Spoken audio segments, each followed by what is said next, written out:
All around us are people who've struggled and succeeded. Now they're changing their lives and the world around them in their own unique ways.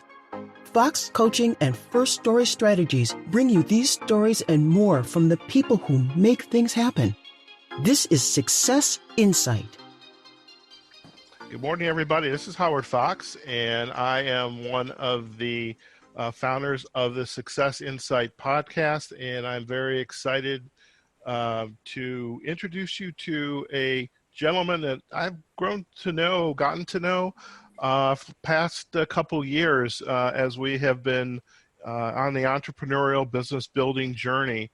And this is a gentleman that helps people within the social media space, and I'm very excited to introduce to you and for you to learn more about Jonathan Christian, the founder of We Make Stuff Happen. Jonathan, welcome to Success Insight.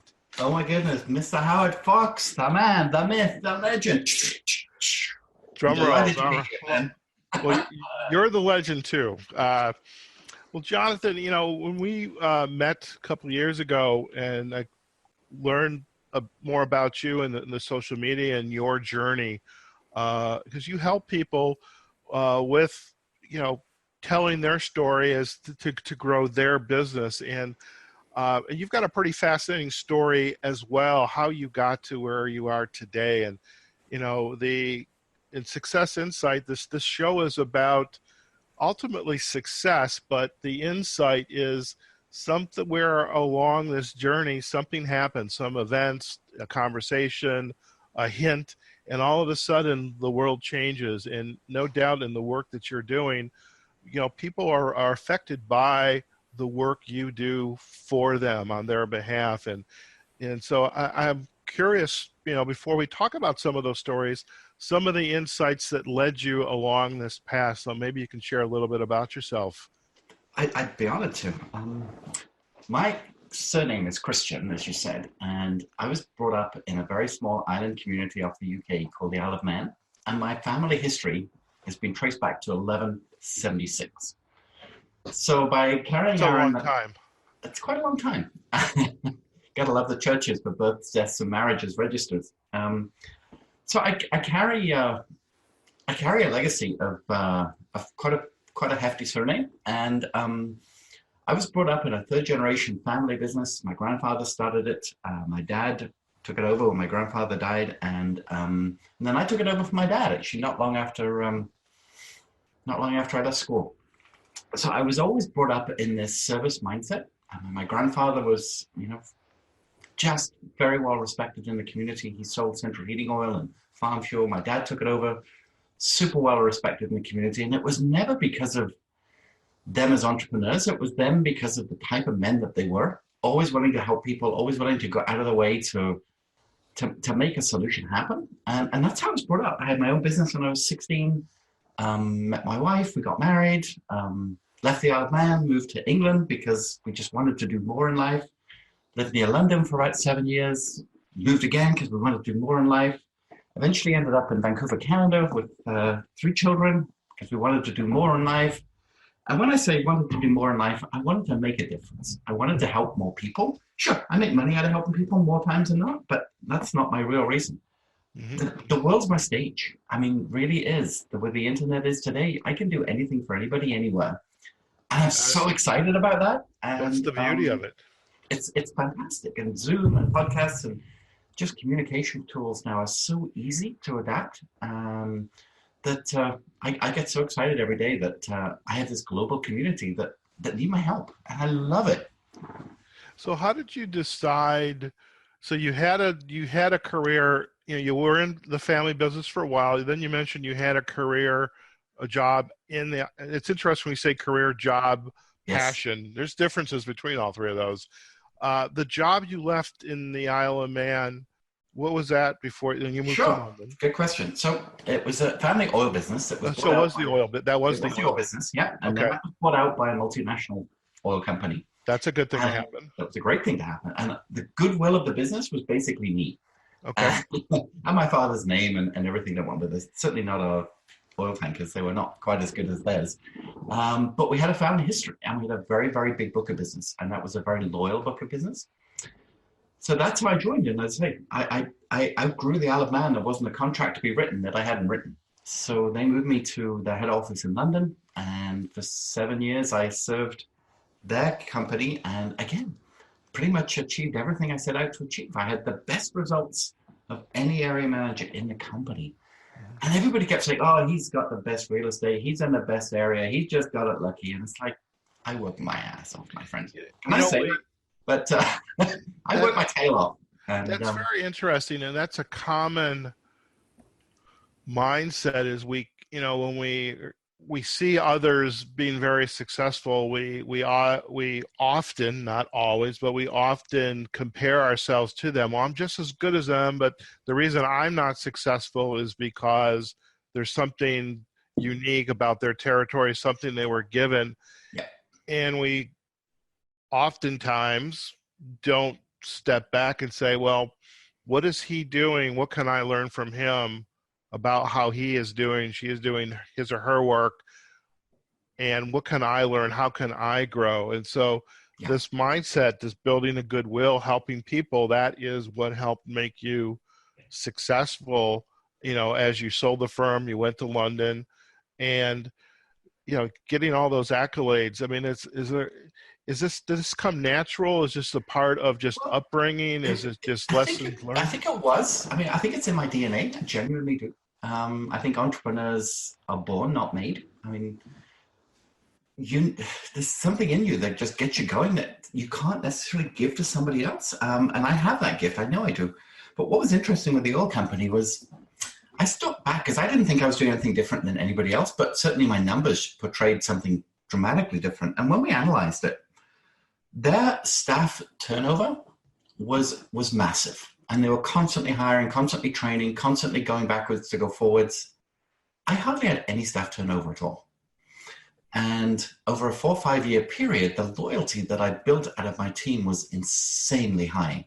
Mm-hmm. And I think that's why we kept winning, because we were a team and we were a long-serving team. And I always said to people, I said, you know what? Nobody works for me, but a heck of a lot of people work with me. And that single philosophy has served me my whole life through. Mm-hmm. Excellent. And with that philosophy, those 7 years in London, you moved to Vancouver, another beautiful place. Yes. And what is the life now in Vancouver? What are you doing? So life in Vancouver is phenomenal. I mean, I moved without a job. It was like burn the ships on the beach, and this was a move we were not taking lightly, and took me a while to get a job, to be honest. I didn't think it would, but it did. So I ended up going back into corporate, which is not something I really truthfully wanted to do, but I worked for a large department store. I became sales director. I had over 800 people working for me. Philosophy just kicked back in.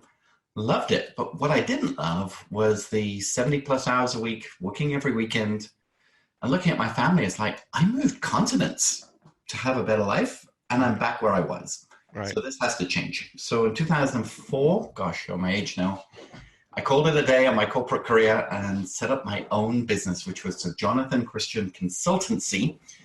And my tagline was making profits for nonprofits, because that was my passion.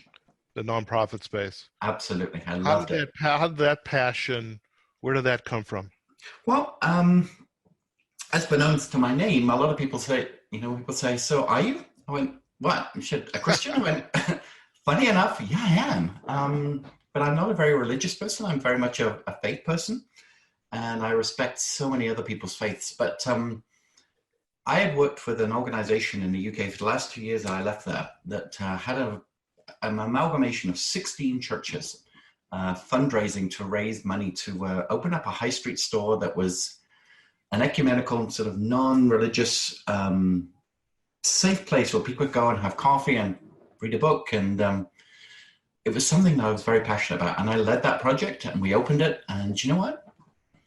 19 years later, that business is still in business and is still profitable because of the model that I helped create. And I just could see from the success that I had with that one project, just how many nonprofits just didn't have the business savvy and experience that they really needed to survive in the world. They had the passion, but they didn't have the entrepreneurial savvy to go with that. So that's what I wanted to do. I just wanted to help charities all over the place just make a difference. The reality of it is they're called nonprofits for a reason. Of course, yes. And it wasn't too long, maybe a year, that I had another epiphany, which is like, okay, I'm helping a lot of people, but I'm not helping my family here. Right. So I had to shift my balance of for-profit and not-for-profit in our business mix. And how did that shift start to occur? Well, I was fully engaged with 3 different charities, and they were paying me what they could, and bless their hearts, but it was nowhere near what I could make. So I decided to dilute the mix. So I went down to 2 full-time charity gigs, full-time for them. And I took on 1 private client and then another private client. And before I knew it, I was at 7. And my balance was such that I wanted to give at least 10% of my time away. So at least 10% of our company time was serving charities. And I was getting that's like tithing in a way. That's tithing, but tithing with time, because I truthfully didn't have the money to give, but I had the time to give. Sure, I understand. To me, that was equally valuable. And we still do that to this day, actually. Even with I don't know how many clients we serve, hundreds, but there is still a mix of not-for-profit that nobody knows that get the same service as everybody else. They just don't necessarily pay at all, or if they do, they pay a very, very small stipend for. Sure.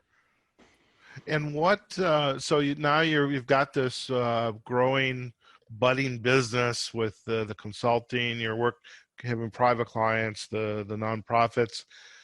What other shifts came into play that really, took you on this trajectory where you're at right now with We Make Stuff Happen? And I'm actually curious, and I hope you'll share with the audience, is where did We Make Stuff Happen come from? Because I actually love it.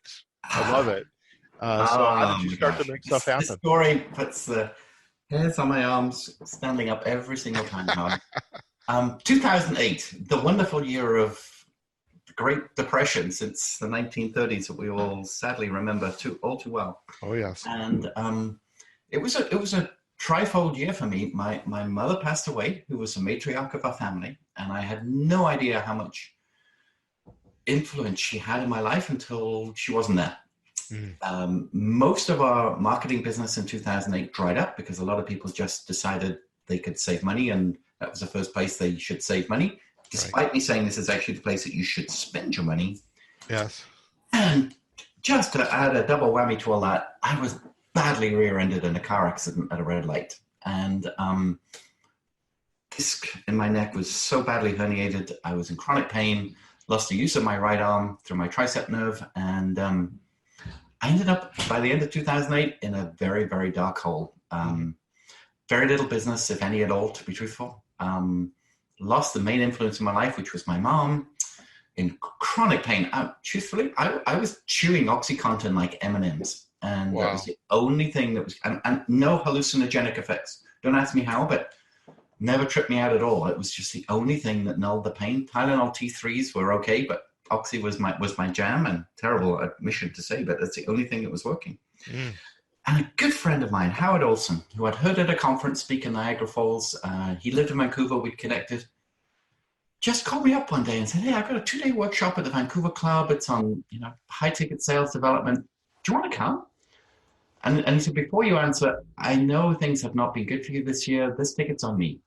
So we sat in the Vancouver Club for 2 days. We brainstormed, and he said to me, of all the consultants that I've ever met, you're one of the few guys who's willing to take his jacket off, roll up his sleeves, and do stuff. He said, I think you're the guy that makes stuff happen. I went, I am. I've always said that life's about people and stuff, whatever this stuff is. If it has value and integrity, get the people part right, we can do this. So I went on GoDaddy, not a word of a lie, November 8th, 2018, WeMakeStuffHappen.com, $8.99, best money I ever spent. No doubt about that. And so last week you and I keep in touch with each other through a variety of activities. And I remember last week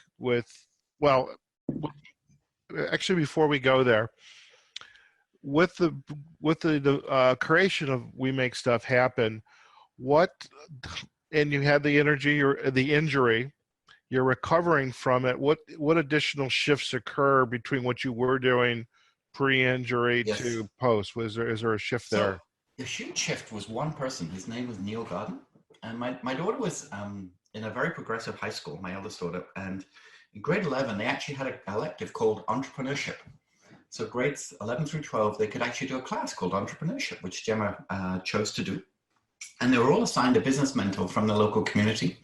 I didn't know this fellow at all. And I was looking at the emails that he and Gemma were exchanging on this event planning business that she had an idea to create. And I was amazed at his wisdom.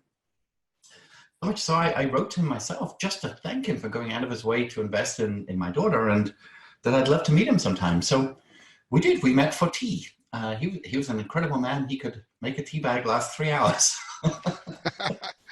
Just kept adding hot water. But anyway, that was Neil. He knew how to save some money, but also he knew how to make a lot of money and come up with a lot of ideas. And he helped me at a very dark place, because he could see where I was at with my surgery that was coming up. He could see where I was at, really not with any clients, but he could also see that I was doing something different. And that was investing my time in learning a new skill, which was social media. Right. So I'd set up Facebook already. I just then went on to set up Twitter. I set up my YouTube account, my LinkedIn, which is pretty much the state of social media at the time. And he kept saying to me, "So how's that social media thing going?" I said, "Well, it's very interesting. Very interesting." I said, "You know what, Neil? I think this is the biggest shift in communication since the Roman roads." He said, "Do you not think it's just a fad? It's not just for kids?" I said, "Absolutely not. I really do not believe that. I think this is it." And he said, "Well, I have an e-zine. It's called Marketing Dangerously. I write twice a week. Goes out to about 3,500 people. I have a very high open rate. Maybe you'd like to write for me. Would you like to be a guest writer on social media? Become our social media expert." And this was early 2009, when most businesses didn't even have it in their mix, let alone were considering investing in it. So for the best part of a year, I was the Thursday columnist in Marketing Dangerously. It's amazing the chance encounters we have. There's an old quote from Goethe that my own coach, when I was going through coach training, shared, and it dealt with, and I will share this on the podcast itself in a transcript, is when these seemingly insignificant events come together to conspire to make things happen. And once you recognize it and commit to that change, more and more things happen. So that, as your daughter's taking that, that event planning project, and hey, I got to meet this guy. And then that conversation leads to more conversations, which leads to opportunities. And that is how things happen. These seemingly insignificant events, and they just blossom. They do. So Neil and I joined forces. We created a meetup on meetup.com, April 2010, and we called it the Social Media Challenge. And we set ourselves a challenge, and could a business grow using social media for 90 days? And we documented it every single day as a blog, and we ran this meetup on the premise of come and join us and see what we're up to and see if this might help you too. There was no charge, and we had 24 people come to the first meetup. And I tell you, within 6 months, we had 60 or 70 people. We kept having to change venues because so many local businesses were super interested in this new tool called social media. And, was this the next best thing? And I became a circuit speaker in the local business community for BNIs and chambers of commerce and lunch and learns, and even churches were having me in to speak to women's groups about social media. And honestly, I so many clients, I can go back to one specific free talk that I gave for half an hour, wherever I was, about the power of storytelling in social media and how the world is just craving authenticity. And just be yourself, and business will come your way. Oh, most definitely. And this picture that I had seen on that you had posted on Facebook, was that from one of those meetup groups? It wasn't my meetup group. It was a local BNI, I think it was. Okay. That was probably 7 years ago. It was one of those time hops where I Facebook memory sort of takes you back to way back. And 24 people in a big circle in the back room of a restaurant, 7 in the morning, came to hear my 1-hour presentation on all they need to be doing with social media to be successful. And Excellent. yeah.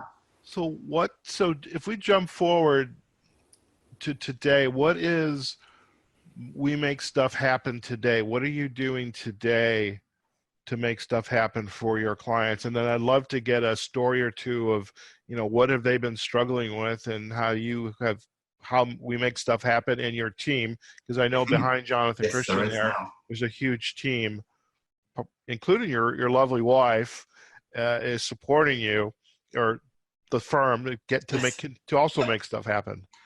So what I found with social media was you start a great story, you start a connection, and then people go to find you online. So they might go to your LinkedIn profile or your Google My Business or your website, go figure. And the trail goes cold because there's nothing there, or what is there is not of substance. So we started to get into the website business of making websites that work, making websites that actually tell a story. So by the time people call you, they're not asking about your services. They're just asking about when you can start. Mm-hmm. That's the secret of a good website.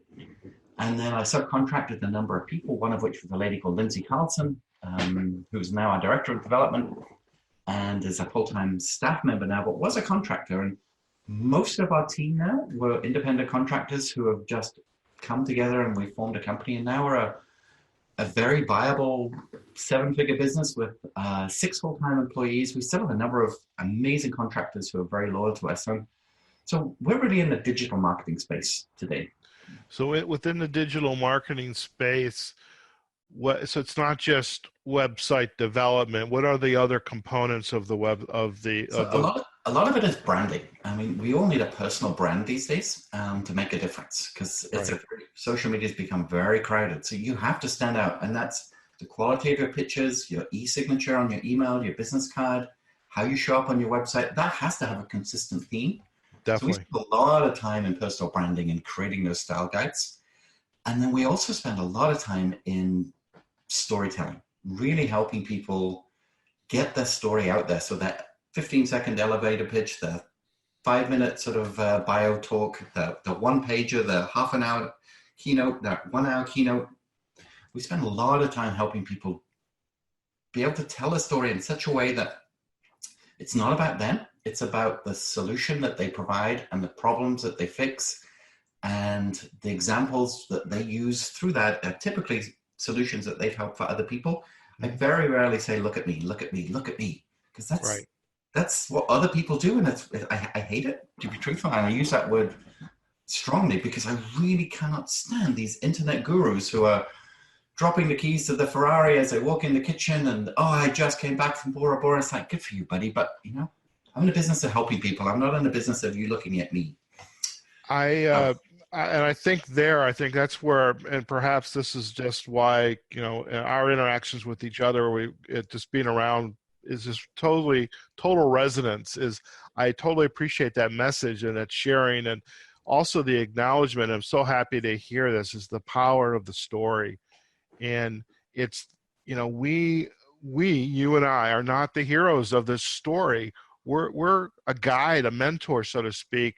Our clients are the heroes. They've just run into a little bit of they've got an issue, a problem, or something needs to be solved, and they've discovered us, and it's our job to help guide them to come to that resolution. And you know what I would love if you could share, is there a story recently from one of your clients, a little bit, perhaps share about their struggle? How did they overcome the issue they were having through the work that the We Make Stuff Happen team? Oh my goodness. Sure. So many, but I'll give you an example. And this is how it starts. One of my children was at a Christmas party. I went to pick her up. They were doing a movie night. The movie hadn't finished. I'm talking to the parents, didn't really know them. And the wife says, what is it that you do? So I explained to her, she said, oh my goodness, you need to meet my husband. Went to meet him. His name's Ken. He runs a kitchen cabinet company. He's a craftsman, beautiful working woodworker, and absolute introvert. You'll hardly see him on Facebook. very shy when he has his photograph taken, but he's a craftsman, Howard. And he took me, I met him at his shop. He showed me his work. He told me his biggest struggle was competing against the big box stores who can bring it all in from China, put it together. It looks good, but it doesn't last. He said, my stuff not only looks good, it lasts. And I struggled day in, day out, trying to show people, why they should buy from me rather than somebody else. Because he said, I'm not the cheapest. But, I have my own shop. I make everything by hand. And my stuff's great. So we started to work together, and we made a video of his process going right back 20 years, since he left school and made his first table for his own apartment. His team, his wife, his 3 kids, how they all work together as a family to have this amazing kitchen cabinet company. And 6 years on, they are busier than ever. Their website traffic gets insane amount of local hits. He's number 1 in like the top 80 categories on Google for any keyword that you can think of. He's all over Pinterest. His Facebook page is rocking. His Instagram is rocking. He has a great set of videos. And he's still making the woodcraft that he loves to do. The company is called Elite Woodcraft. Elite Woodcraft. But we've been able to show him how to tell a story and bring other people around him, because it's not his gift to tell the story. His gift is the wood, but his passion for customer service and creation is unbelievable. And I look at the family now and where they're at, and I get such a sense of pride, because I helped a great man be seen for his greatness without being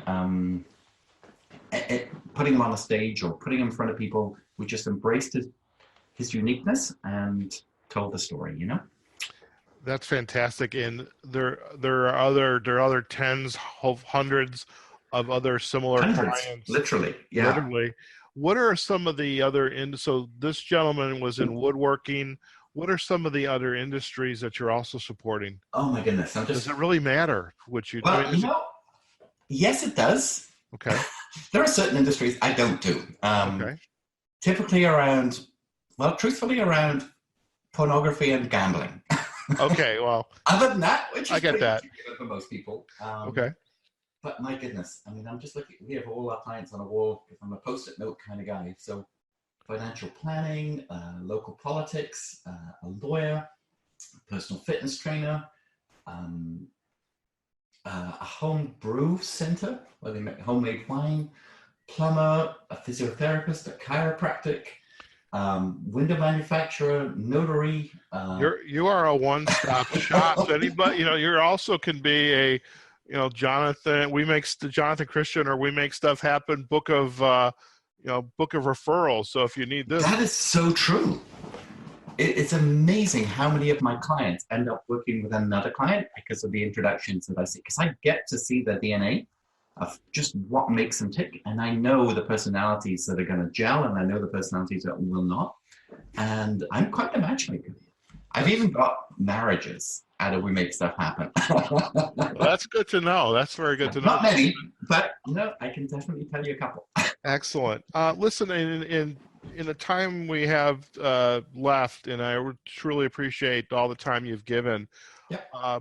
I'm curious about a couple of things. One, I want to make sure when our listeners are listening to the podcast, they know the best way to find you, and also get involved with We Make Stuff Happen team. Mm-hmm. So let's kick that off first. So what's the best way to?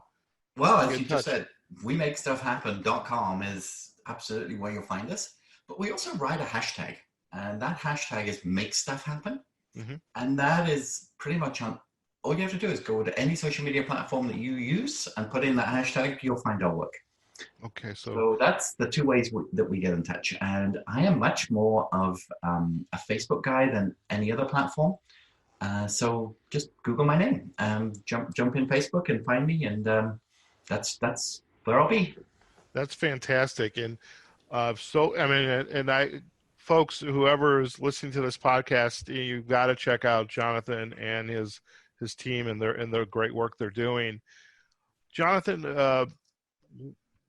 2 more questions. So I kind of lied. There was 3 altogether. The next question is, if there's a budding entrepreneur, a budding business owner wants to get started, whatever it is they want to do, is there some books or article that, for you of late has been a real game changer that you would recommend for someone to go out and read? Yes. There's two amazing books. In fact, I can put my hands in them right now because they're on my desk. One is called They Ask, You Answer. And it's a great friend of mine. His name is Marcus Sheridan. He had a similar 2008 story with a swimming pool company in Virginia. And he went all out on helping his clients make the right decision when they were buying a swimming pool. And he has this, as I said, They Ask, You Answer philosophy. And it's a world game changer in the content marketing service that we all should be providing. So that's one I would surely recommend.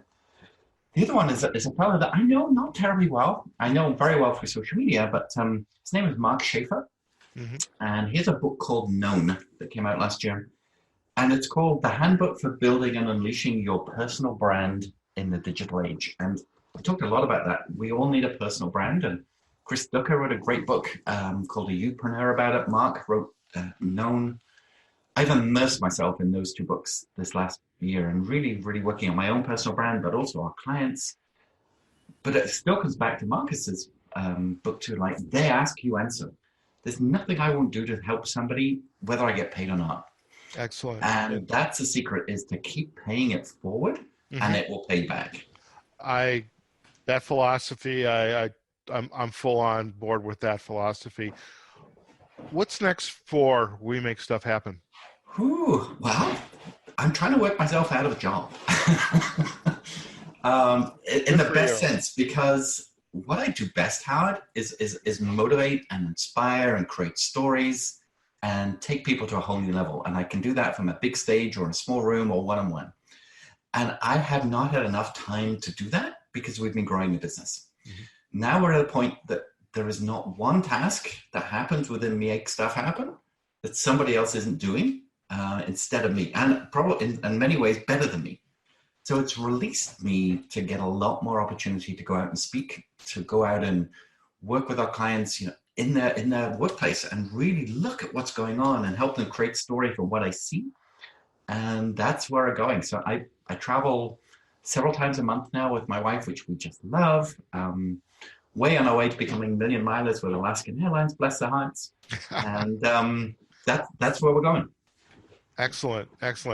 Well, Jonathan, I truly appreciate you, taking part out of your day to join us here on Success Insight. And, I will say it to the public, I truly value our friendship and just being able to get to know you over the past couple of years, and just we'll continue to on our path of friendship, and just the, your willingness to kind of contribute, who you are, what We Make Stuff Happen is, and on this Success Insight podcast. Howard, thank you. And to pay it back too, you have helped me no end of times. I mean, there was an event, if you recall, that I really wanted to go to, and I wasn't quite sure, and I'd missed the deadline for the room block, and I was going to pay a ridiculous amount of money to stay in a hotel somewhere else, and I was mad at myself. And you went, "Hey, I'm already going. I have a double room. Come and share it." We didn't even really know each other that well, and you just extended it. You had your Hilton honors. You gave me free breakfast every day. I mean, it's the kind of guy you are. And when I've had some clients of late really struggle with their LinkedIn, and truthfully, I know how to do it, but I just couldn't give myself the opportunity to help them in that one field, because I believe everybody should just have a depth of expertise of one field and major on that. I picked up the phone and said, "Howard, I have some people that really need your help. Is there any way you could squeeze me in some time, like fast? Because these people had just left corporate. They were trying to get onto the entrepreneurial journey. You jumped right in, and boy, did you make a difference." And I got to thank you for that. Well, it was my pleasure, and anytime. I mean, you know that. So, I got you on speed dial, my friend. Excellent. So, Jonathan, there you have it, folks. This is Howard Fox from Success Insight. So glad you were able to meet Jonathan Christian, the founder of We Make Stuff Happen. Wherever you are, whatever you're doing, go out there and have a phenomenal day, and we'll see you again next time on Success Insight Podcast. Six Insight is a production of Fox Coaching and First Story Strategies.